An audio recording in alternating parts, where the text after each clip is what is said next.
There's something we do hundreds of times a day without even noticing it. It's an ability that we utterly depend on in our lives, yet we take it for granted. Just watch. We see some lines and can give them meaning. We can tell one shape from another.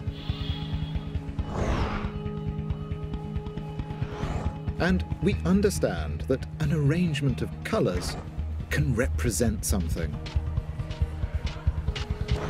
The ability to read images is an essential part of our lives. But what if we didn't have this ability? Imagine we couldn't understand images. What would our world be like?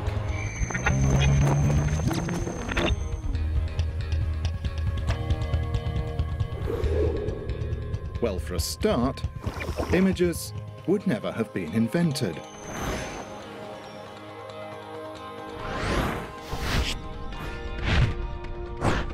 We'd have lost something we totally rely on. Life would be impossible, and our world would be unrecognizable. But at some point in our ancient past, that's what the world looked like, imageless. Now, of course, pictures dominate our lives. Well, this is the extraordinary story of how we humans discovered the power of images and how they created the world we live in today.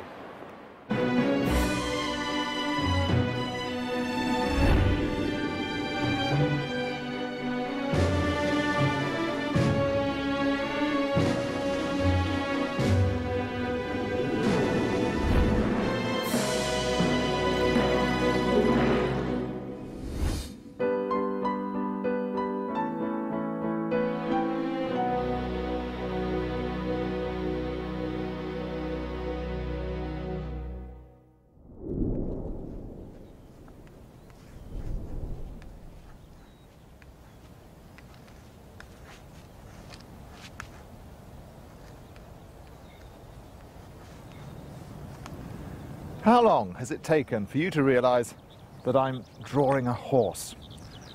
A second? A fraction of a second? We can tell what a two-dimensional image represents almost instantaneously, without even having to think about it.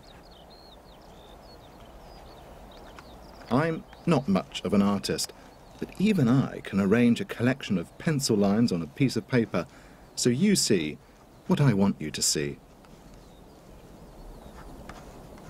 And I don't do just horses.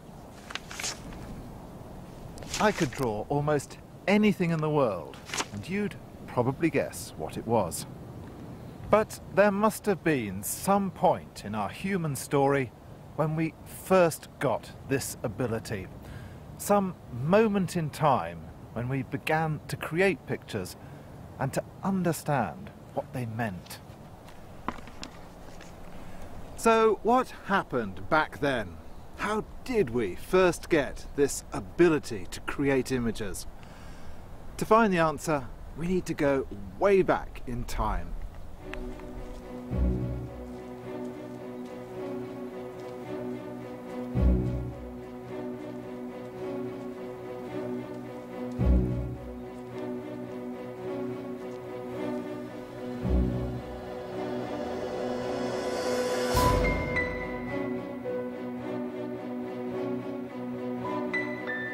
What if we go back 2,000 years? This is the image of a horse from classical antiquity. It was made to decorate a Roman household about 100 years before Christ. And clearly, the artists here had no problems with two-dimensional representation.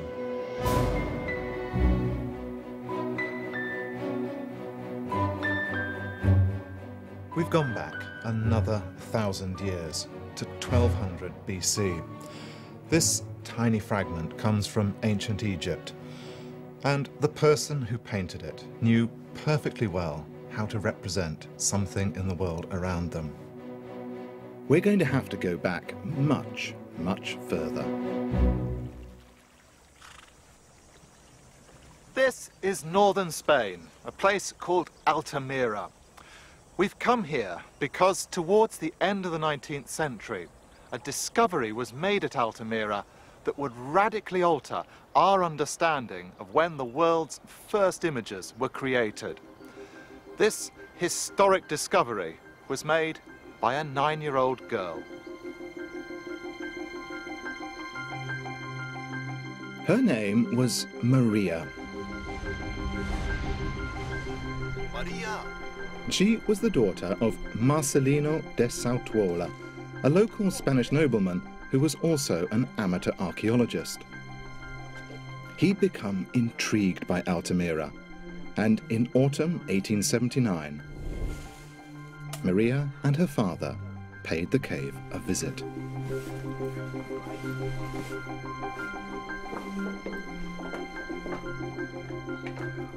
This was a cave that was completely unknown until a few years before. Even though I was a mere amateur, I was determined to undertake my own investigations.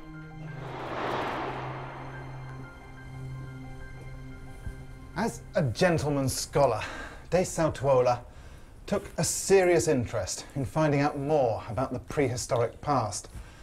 But like other archaeologists of the day, he assumed that the people who'd once settled or sheltered in these caves were little more than savages, uncouth, lowbrow, hardly better than apes, and certainly incapable of any kind of creative achievement.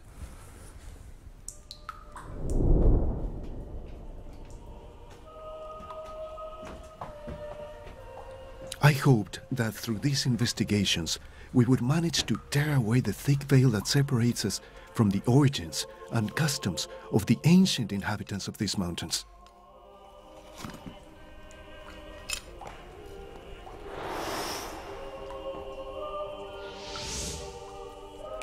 Now, de Sautuola had come to the cave to excavate the floor, to poke around for prehistoric relics, such as bones and tools. It was Maria who made the discovery for which Altamira became famous. Papa. Look, oxen.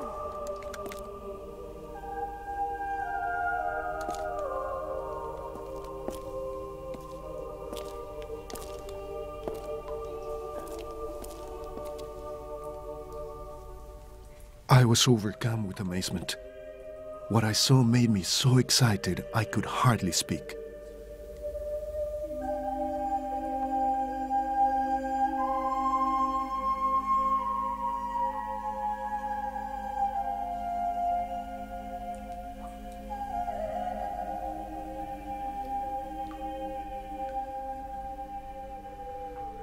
Young Maria had caught sight of the first gallery of prehistoric paintings ever to be discovered.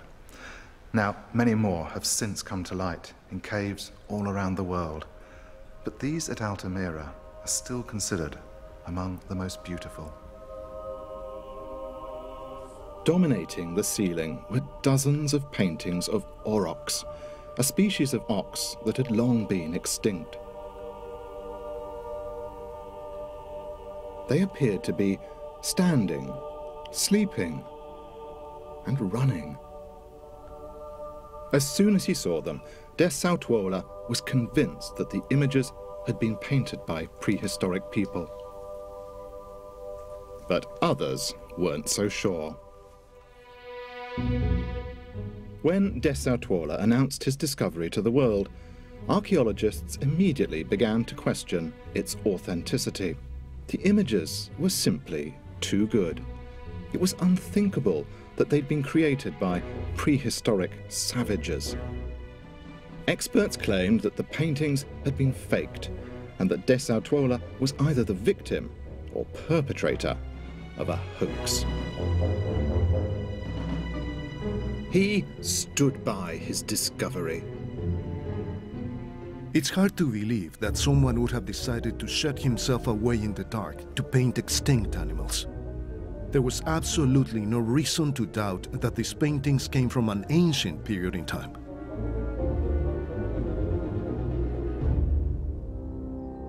Dessau Tuola fought hard to clear his name, but his fellow archaeologists were consistently sceptical.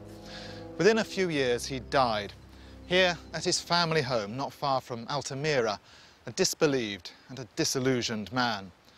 His supporters said that the accusations of dishonesty had broken his heart and caused his death. But the time would come when Dessau Tuola was vindicated. Over the decades, discovery after discovery was made, in France as well as Spain, that proved beyond doubt that the cave paintings were prehistoric.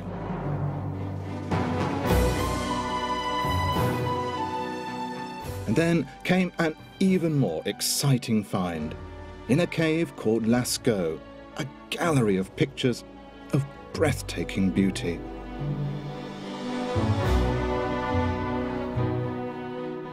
As more and more paintings came to light, they revealed prehistoric artists had painted with a confidence and a skill that matched almost anything from the modern world. Pablo Picasso himself said, on first setting eyes on these pictures, "We have learnt nothing."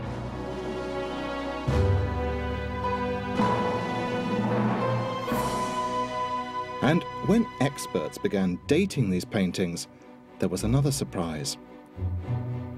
They found that we'd started creating images comparatively late in our human story. Let me show you what I mean. Let's imagine that the entire length of time that modern humans have been around on the planet is represented by these steps. People like you and me, the species known as Homo sapiens, we've been around for about 150,000 years. That's where I am now. Biologically, from then onwards, human beings didn't change. We had exactly the same brain as we have today. And yet, for more than 100,000 years, we didn't create any images. It wasn't until here, that's about 35,000 years ago, that something began to change. Archaeologists call it the creative explosion, the moment in time when people first began to create pictures. So what happened back then? Why did people suddenly decide to start creating images of the world around them? Experts began searching for an answer, and their first explanation seemed the obvious one.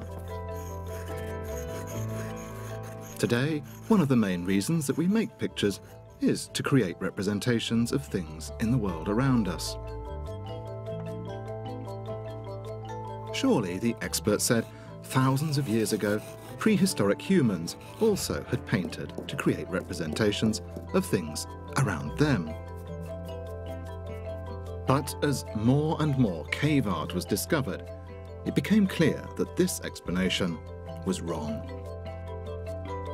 Because today, artists create images of every aspect of the world that they live in. But back then, they created images of mostly one thing.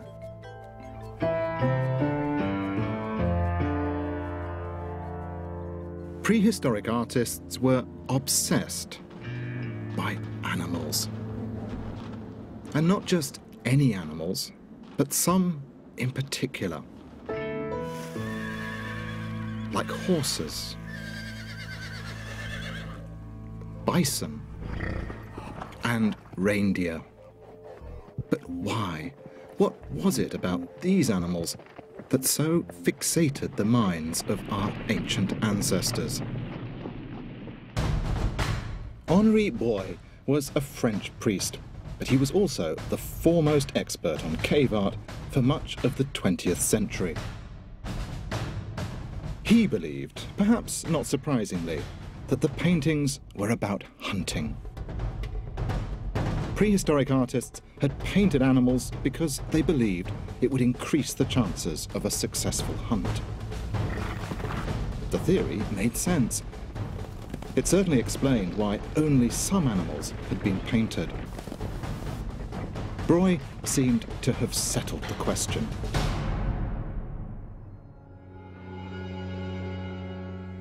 But more recently, when archaeologists began to examine the bones of animals that had been hunted and then eaten around the caves, they discovered something puzzling. If people had created these images to improve the chances of a successful hunt, you'd expect them to paint pictures of their quarry. But they didn't. At Altamira, for instance, prehistoric artists had painted oxen. But the bones that had been left were those of deer. At other French sites, they were painting woolly mammoths, but they were eating a wild version of this animal, the goat. All in all, there's very little correlation between the animals depicted in prehistoric art and the animals that feature in the prehistoric diet. So Broy's hunting theory had also failed to solve the mystery of why people first started painting. And there was a bigger problem with these theories. The pictures would need to be painted in places where people could see them. Yet something had compelled many prehistoric artists to paint in the narrowest and deepest parts of the caves. Like here in Peshmerl in France.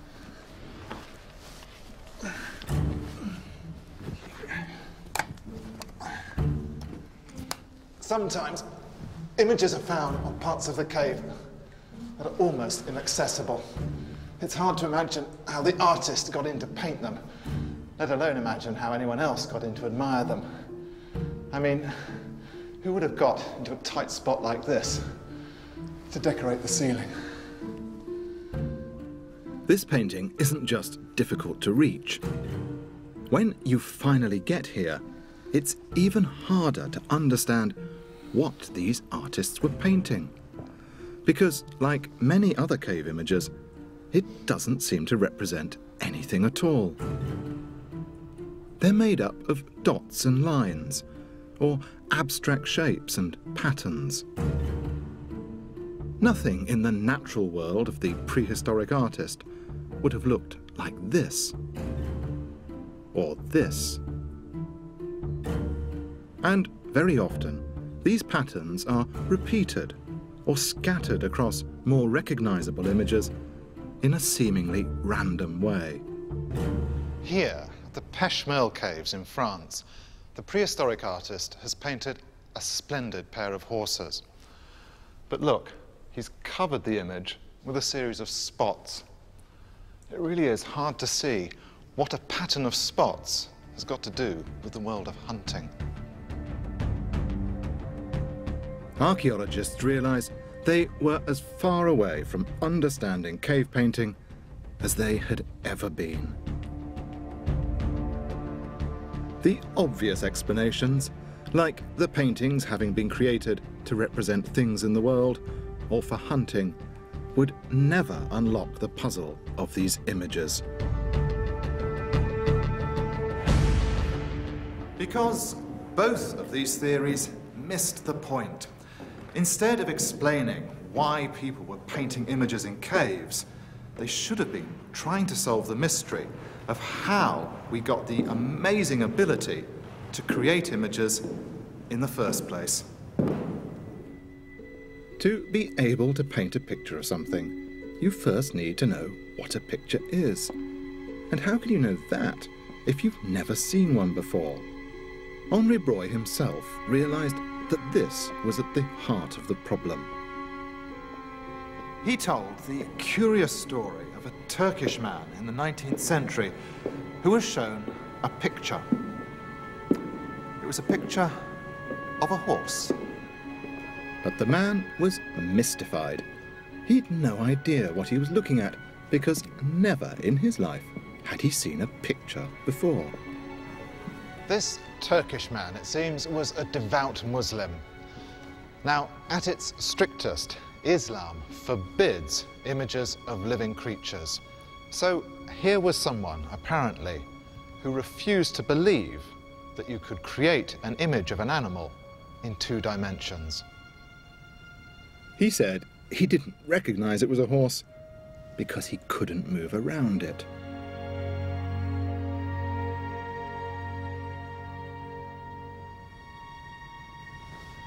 For us, looking at a painting as vivid as this one, it's almost impossible to believe. We can't imagine what it would be like not to understand what a picture was, that it can represent something in the world.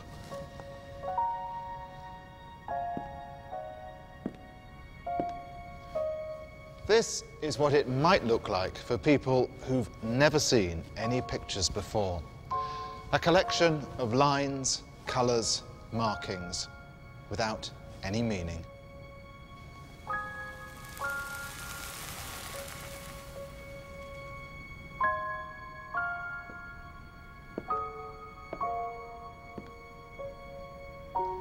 Now, if you can't understand what a picture is, unless you've seen one before, how on earth do you come up with the idea of creating one in the first place?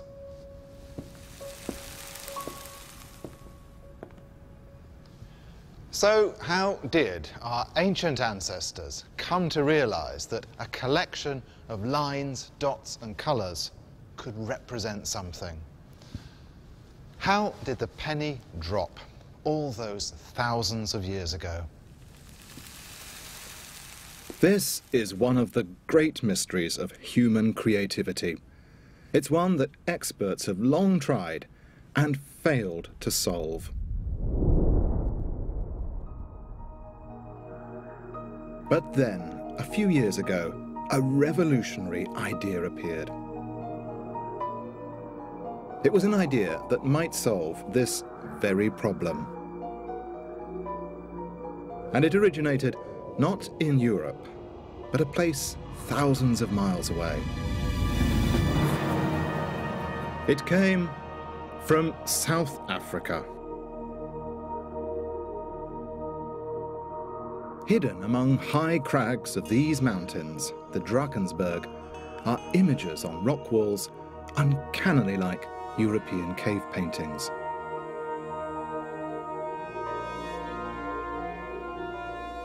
They too feature large animals, and they also seem to show hunting scenes. But unlike the European paintings, these pictures aren't thousands of years old. They were painted just a couple of hundred years ago, almost within living memory. They were painted by people called the San, the Bushmen. For a long time, these paintings were largely ignored. But one man became fascinated by them. His name was David Lewis Williams. When I first started looking at the paintings, the general opinion was that they were scenes from daily life, and because they were San people, they thought they were hunting scenes. Take this one as an example. Here we have an eland and a man who appears to be holding the eland's tail. Yeah. People thought, well, maybe when eland were hunted by Bushmen, they pulled its tail as a demonstration of being very brave or something like that. But when you begin to look more closely at the paintings, you begin to find point after point that just doesn't add up. For example, this man here, you see, has got hoofs and not feet. Yeah. So had no one noticed these hooves before? I don't think anybody stuck their head under there to notice it, no. And then, of course, there are things about the man himself. His legs are crossed, and the eland's legs are crossed. And then you notice other things, like that one higher up there that has a very clear antelope head. Yeah. And then you realize that he's also got hairs standing on end all over his body. And the eland has got hairs standing all over its body. And when you say these are pictures of daily life, it just doesn't fit.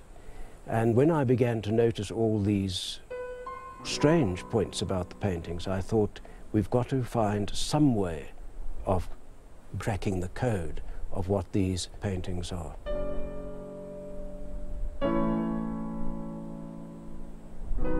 But when Lewis Williams began his investigation, he immediately faced a problem.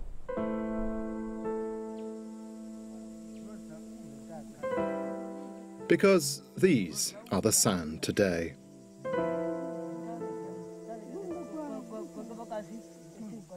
Rather than living in mountains, they now live 1,000 miles away on the Kalahari grasslands of Namibia. Over the centuries, their ancestors were persecuted and driven from the Drakensberg. Although the San still hunt, today they no longer paint, and there's a good reason for that. For one thing, there are no rocks in the Kalahari for them to paint on, and their ancient tradition has disappeared. The San artists have died out, taking their secrets with them. So the key to unlocking the mystery of these strange paintings in the mountains seemed to be lost forever. There just didn't seem to be any way of getting at that, because the people who made the paintings were extinct. But then, far away from the Drakensberg, Lewis Williams found the first clue. It was the start of a trail that would eventually lead him all the way back to the prehistoric cave paintings of Europe. Although there are no Bushmen today who remember a time when their people painted on rock, there were some still alive at the end of the 19th century. And thankfully, the stories that they had to tell were written down and preserved. They're kept here at an archive in Cape Town. At the end of the 19th century, a German settler called Wilhelm Blake discovered there were still some San Bushmen alive who had lived around the Drakensberg. Blake realized that they opened a rare window onto the past. He began to interview them. This vast archive, 12,000 documents, is their testimony. It gives a tantalizing glimpse of a culture that no longer exists. Lewis Williams had a hunch that buried among these papers, which were like a Bible of Bushman belief, there might be clues as to the original significance of the Drakensberg images. There was indeed something there. In reading the Blake manuscripts, it became very clear that their religion was built around a notion of traveling to a spirit world. It seemed the San believed that while you're still alive, your spirit can leave your body and visit the spirit world. It happens when you enter a trance, what's sometimes called an altered state of consciousness. And this San tradition is still practiced today. I came to a village near Chumkwe in Namibia, hoping to see it for myself. Here I was introduced to the community's healer, or shaman. I'd been told he was the person who travels to the spirit world. Doctor, can you tell us why did you go into a trance?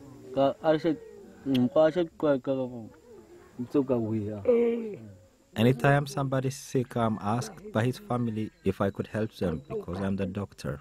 I go to help them in another world. And when I come back, I find out if it has worked or not. I knew the community was holding a trance dance that evening.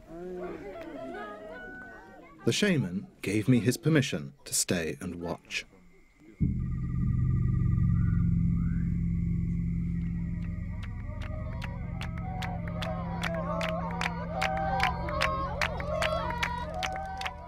It all began with the women of the village creating a powerful rhythmic chant.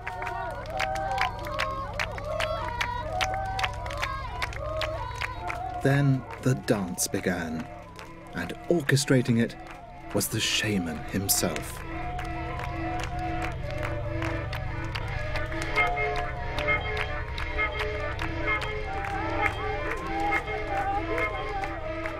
As the dance intensified, something dramatic seemed to happen to him. He seemed to lose himself in the rhythm, become detached from what was happening around him.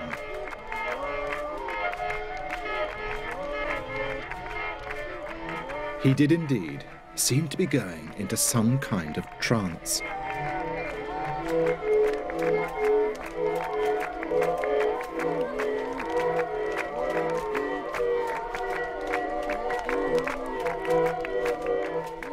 Then he fell to the ground, unconscious.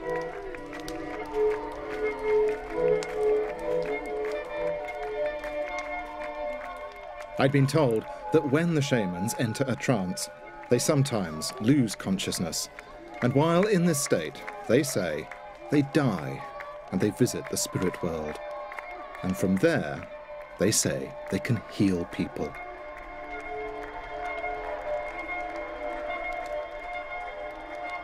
Lewis Williams had discovered the vital role that trance played for the San people.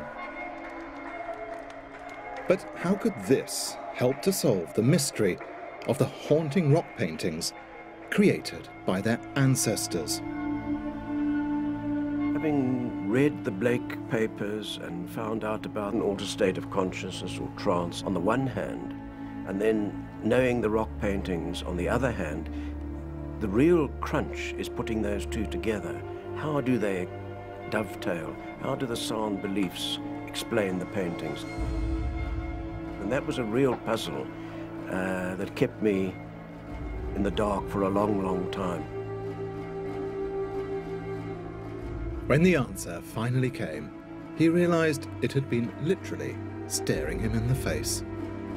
In those days, I used to have copies of the rock paintings that we had made, and I'd take them home and put them on the mantelpiece, a couple of ornaments holding them in place, and sit and contemplate them.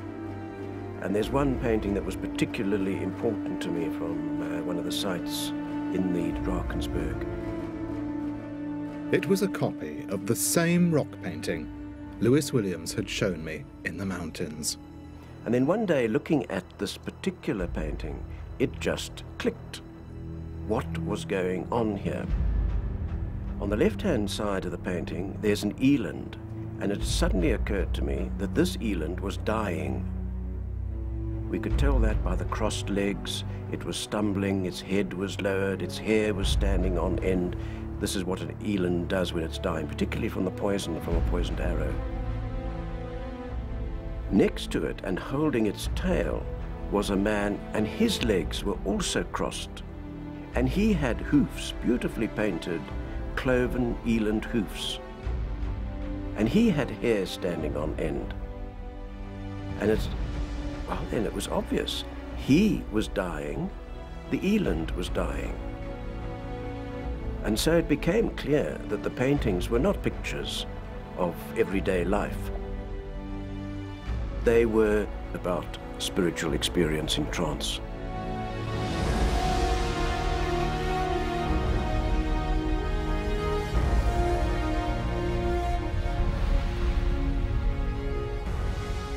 This was the true meaning behind the San paintings. The eland is the largest antelope in Africa. Its grace and power had captured the imaginations of the San and given the animal a magical potency. It was what they saw in their trances.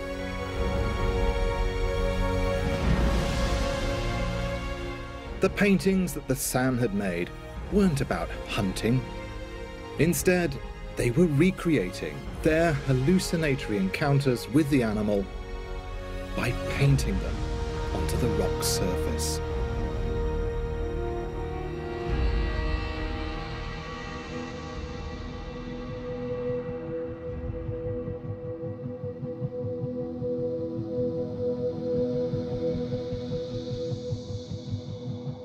Now, an ambitious new idea began to take hold in Lewis Williams' mind. Because he was aware that there were other rock paintings which were very similar to those painted by the San. These were many thousands of years older, the earliest pictures ever created. And they were in Europe. For many years I'd also been interested in the cave paintings in France and Spain, the Upper Paleolithic paintings.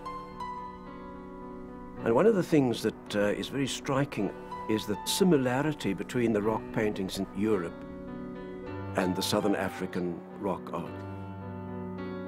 Just like the San's obsession with the eland, prehistoric cave artists had also been captivated by a few key animals.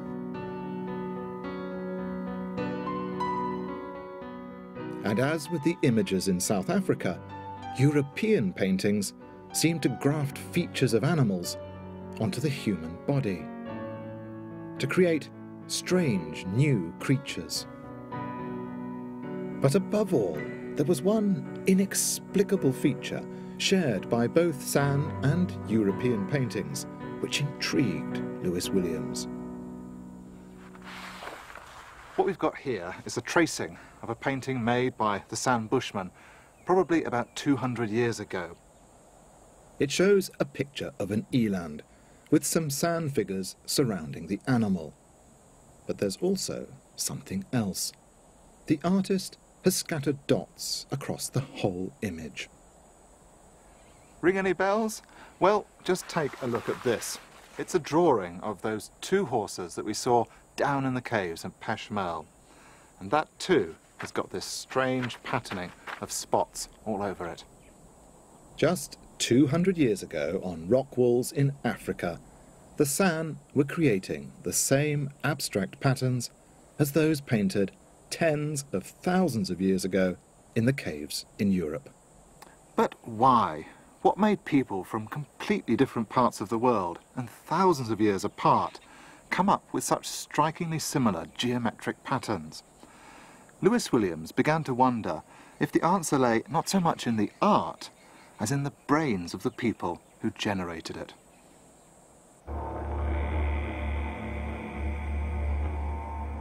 Now, in southern Africa, we knew that the art came out of trance experience, altered states of consciousness. So it's a simple matter then, of course, to turn to people who have studied altered states of consciousness in laboratory work and ask them what happens to the brain when people go into an altered state. And it was then that we learnt that when people going into an altered state, the first thing they see is zigzag lines, bright, flashing zigzag lines, as in a migraine headache, for example, or clouds of dots, or grids. And they see these things because they are wired into the human brain. All our brains work the same way, regardless of who we are or where we're from. Physically, our brains haven't changed since humans first evolved. This means that if our brains are stimulated, say, put into a trance, they'd respond in the same way as the brains of our ancient ancestors.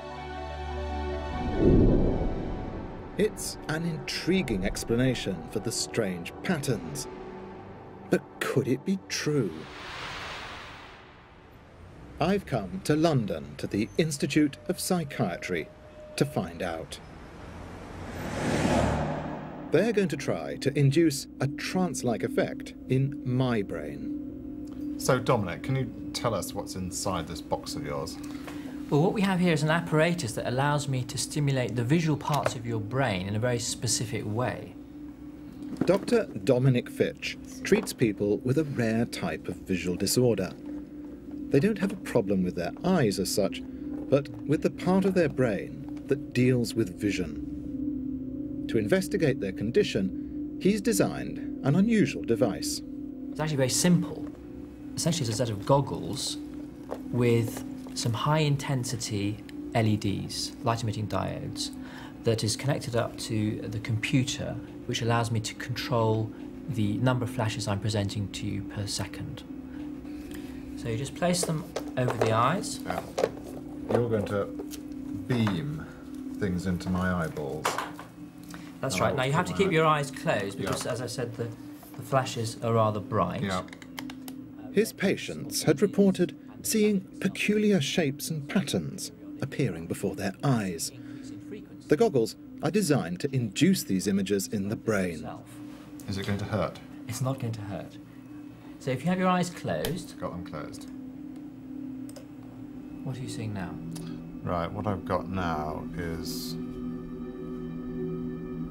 sort of throbbing blobs, if that makes any sense, with a sort of network of very fine black lines.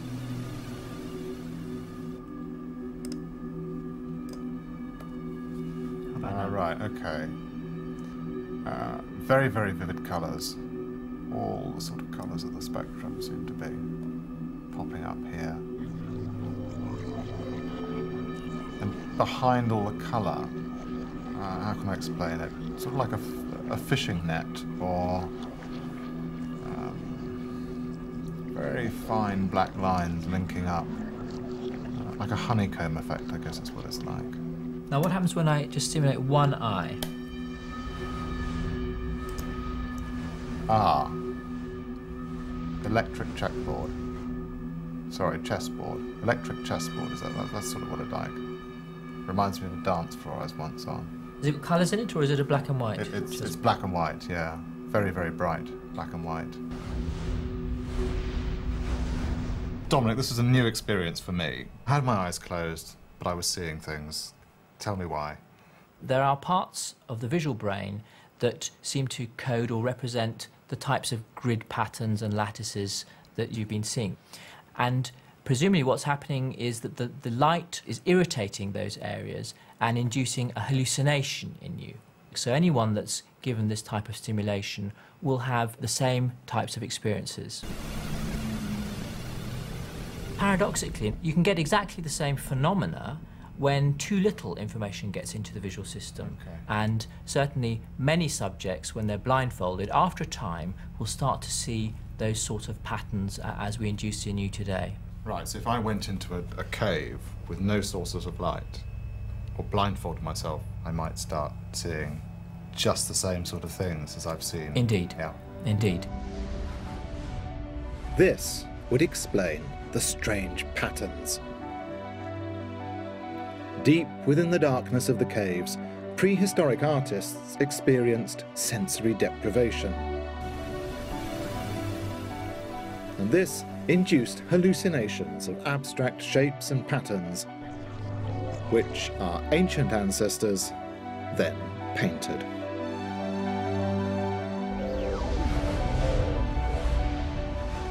But Lewis Williams realized abstract shapes were just the beginning.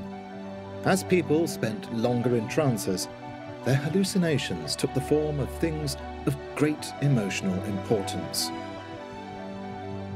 As with the sand, for our prehistoric ancestors, that meant the animals whose power had captured their imaginations. We're going to hallucinate an eland if we're a San person, whereas if we're living in France, we're going to hallucinate a bison, shall we say. Or they will see a horse. So culture plays an enormous role in it.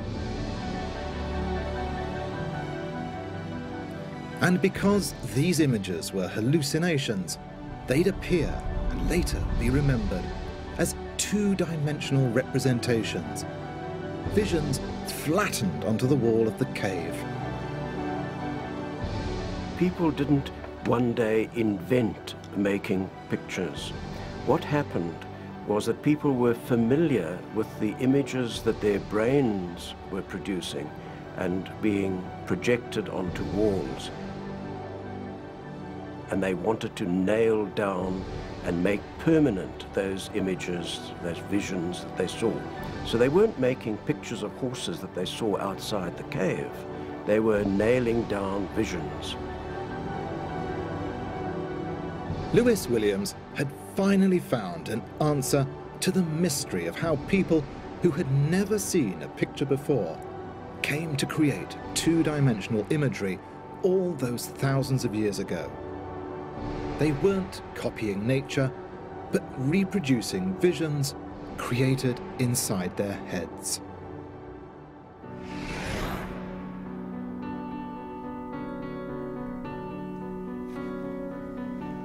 Here, for the first time, we've got a theory which seems to solve many of the puzzles that have mystified experts in the past. It's a theory based not just on an investigation of the cave art itself, but a scientific understanding of what was going on inside the heads of those who made it. It explains how we went from a world with no images to one with cave paintings.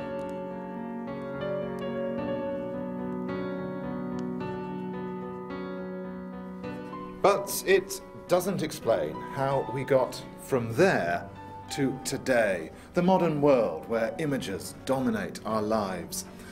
Because about 12,000 years ago, something strange happened. People stopped painting in caves. Archaeologists don't know exactly why it happened, but throughout Europe, wherever they looked, they found little evidence of images being created for many thousands of years. The prehistoric people who discovered how to create images and then reproduced them for countless generations seemed to have lost interest in them. It was almost as if, rather than being an essential part of human existence, images had been just an optional extra. Imagery seemed to have lost its hold over the human mind. So how did we get from there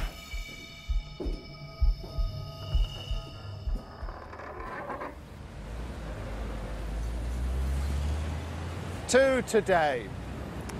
How did the power of the picture recapture our imaginations and lead to a world so full of images we can't imagine life without them? Well, it's only recently that we've begun to discover the answer.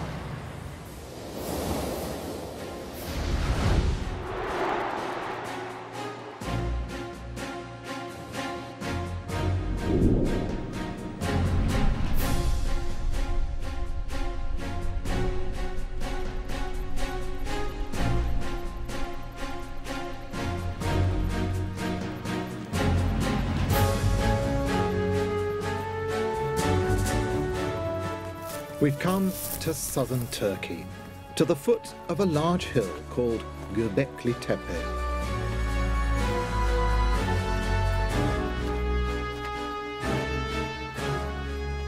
At the top lies something which reveals just what happened to imagery all those thousands of years ago.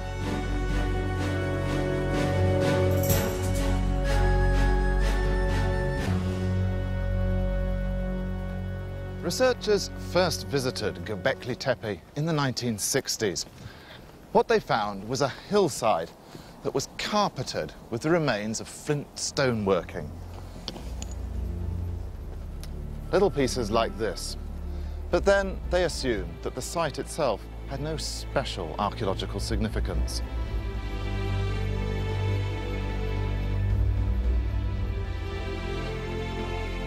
Then, around 10 years ago, German archaeologists began excavating here.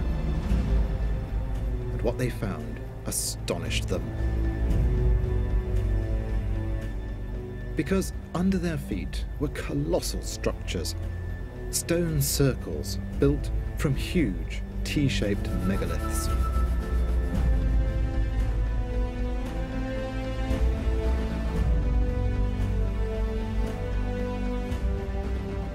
The site is vast, at least 20 stone circles remain buried, containing hundreds of pillars.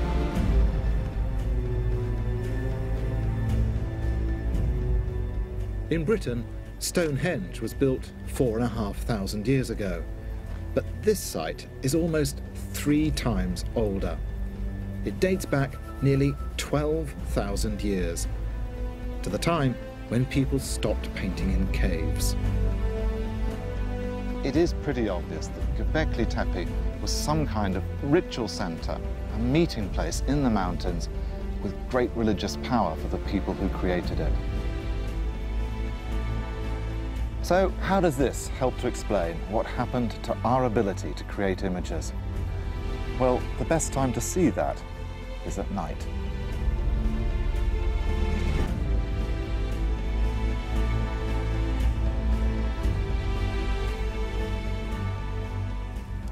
Because it's what's on these pillars that's essential for our story. They're not just megaliths, big stones. They're decorated, covered with carvings of dozens of wild animals. We see these best at night time, by the light of a naked flame, just as their creators once saw them.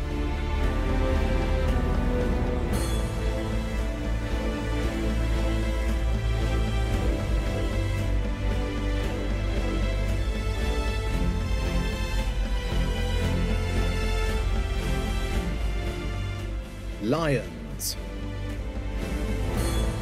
cranes, boars, foxes.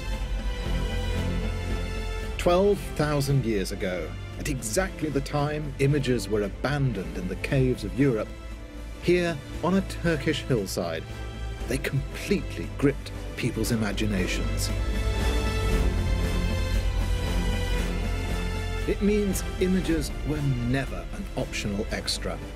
Once humans discovered how to create them, they didn't stop. They'd been engraved onto the human mind. But this place may contain an even bigger secret. Because, remarkably, it seems to reveal that it was images which created the world we live in today. It's all down to the immense effort that lies behind these images. On one side of the hill, archaeologists discovered an area that had been used as a quarry. This is where the huge pillars that dominated Gobekli Tepe were cut from the limestone bedrock.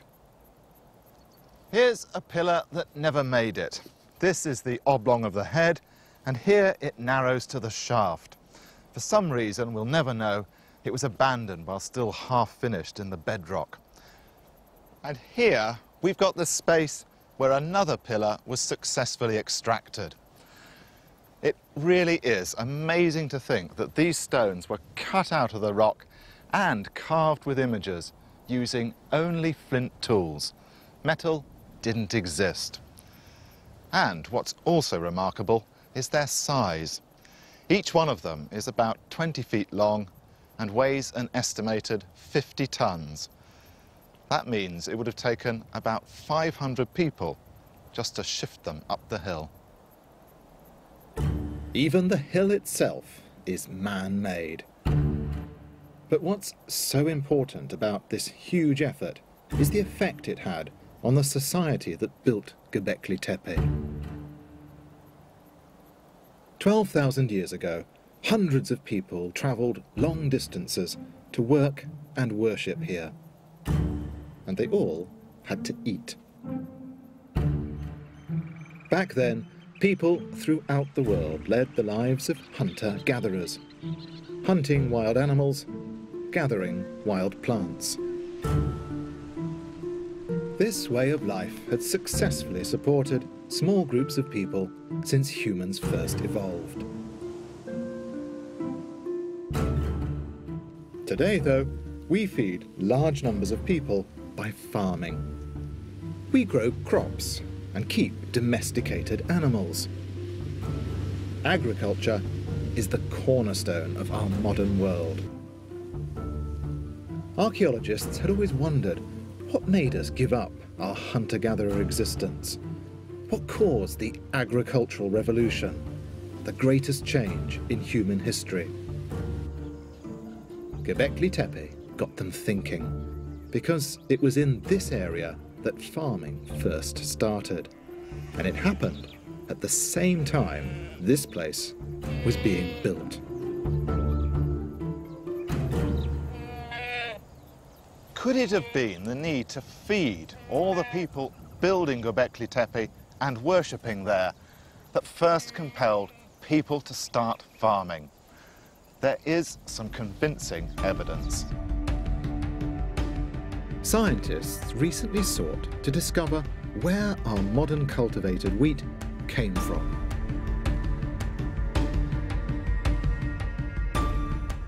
They began by analysing the strain of farmed wheat that goes into our food and extracting its DNA. They did the same to several varieties of wild wheat. Then they compared their genetic makeup. And what they discovered is that the closest wild relative to our cultivated wheat grows in those mountains over there, the Karachadag, about 20 miles from Gobekli Tepe. The theory is that wild wheat was brought from the mountains and farmed here to feed the thousands of people frequenting the site.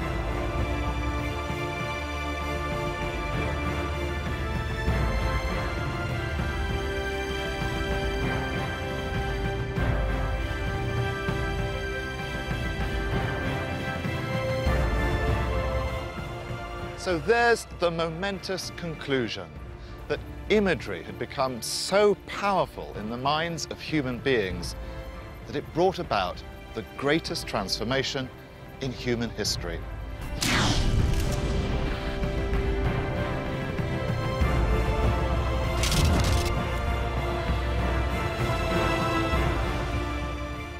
Today, our modern world is dominated by pictures in ways our ancient ancestors could never have begun to imagine.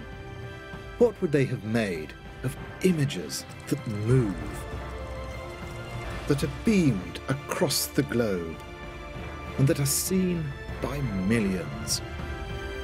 Yet none of this could have happened without people thousands of years ago having had a revelation.